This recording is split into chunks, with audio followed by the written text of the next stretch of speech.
khususnya di lingkungan kami, saya termasuk orang yang paling skeptis. Dan ekspektasi saya boleh dikatakan turun sampai ke tingkat yang paling nadir.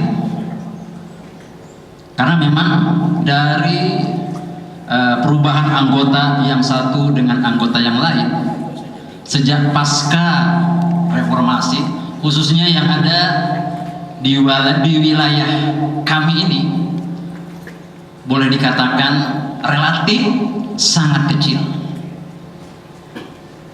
Ya, saya tidak tahu persis apakah memang ada dari mereka memberikan sumbangan untuk bagaimana membuat basis-basis yang dulu secara fanatis mendukung mereka, begitu. Terus mereka juga ada upaya keras membangun wilayah yang menjadi basisnya. Namun belakangan ini skeptisis saya dan ekspektasi saya sedikit agak mencair. Karena memang setelah saya mencoba untuk mengamati dan menelisik, bukan karena Haji Igunnya, paling tidak ada sinyal yang sangat positif dan konstruktif dari beliau untuk sama-sama kita apresiasi.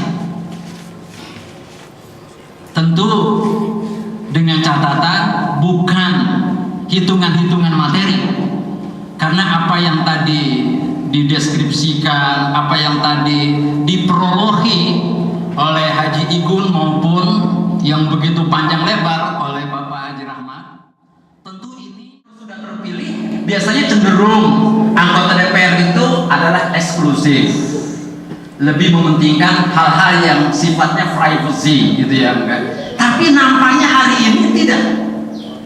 Saya menilai apa yang dipaparkan Haji Igun beberapa minggu yang lalu itu saya kira bukan sebuah show of force, tapi memang ada satu keinginan yang kuat dari beliau untuk menjadikan masyarakat kita ini maju, baik lahir maupun maju, baik di bidang infrastrukturnya maupun di bidang mental spiritualnya. Karena keduanya ini tidak bisa kita pisahkan antara yang satu dengan yang lain.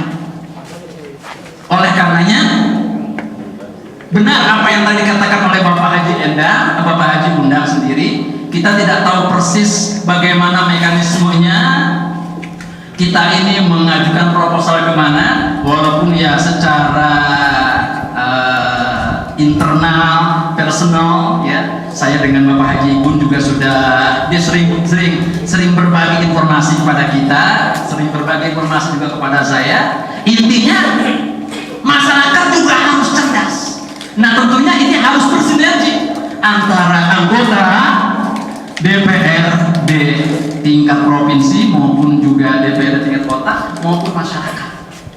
Jadi saya yakin janji itu bukan lagi sekedar ilusi, bukan sebuah utopis. Atau kita datang ini jangan pernah berharap, gue dapat duitnya ya, enggak. Jangan gitu ya kan. Harus dapat ilmu, harus dapat informasi yang bisa mencerahkan kita sehingga kita semua bergerak. Dulu gini Pak, saya ini dulu S2-nya di UI. Saya adalah salah satu presidium forum wacana UI. Teman saya itu salah satunya Laude Ida, Effendi Ghazali, Fazlul Rahman, termasuk Hasbullah. Itu tim 9, saya orangnya salah satu. Hanya saya main di daerah Pak. Saya main di Depok aja, saya dapat di orang Depok. Dia main di nasional. Tapi saya salah satu presidium mereka, salah satu. Dulu Pak, kenapa saya masuk ke partai? Saya itu selain tukang demo juga tukang seminar.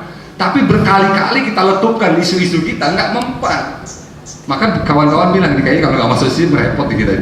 Artinya ketika kita di luar dulu kita kepengen, tapi ketika di dalam ya nggak semudah juga Bang membalikkan telapak tangan. Ketika kita mau perda, saya ingat betul ketika dulu zaman saya wakil ketua dewan ada 64 perda yang kita hasilkan. Makanya Depok bisa pesat begini karena perdanya udah kita rapikan. dalam perdebatan pasal per pasal, kadang-kadang antara idealisme saya dengan realitas itu pertentangan gitu Pak.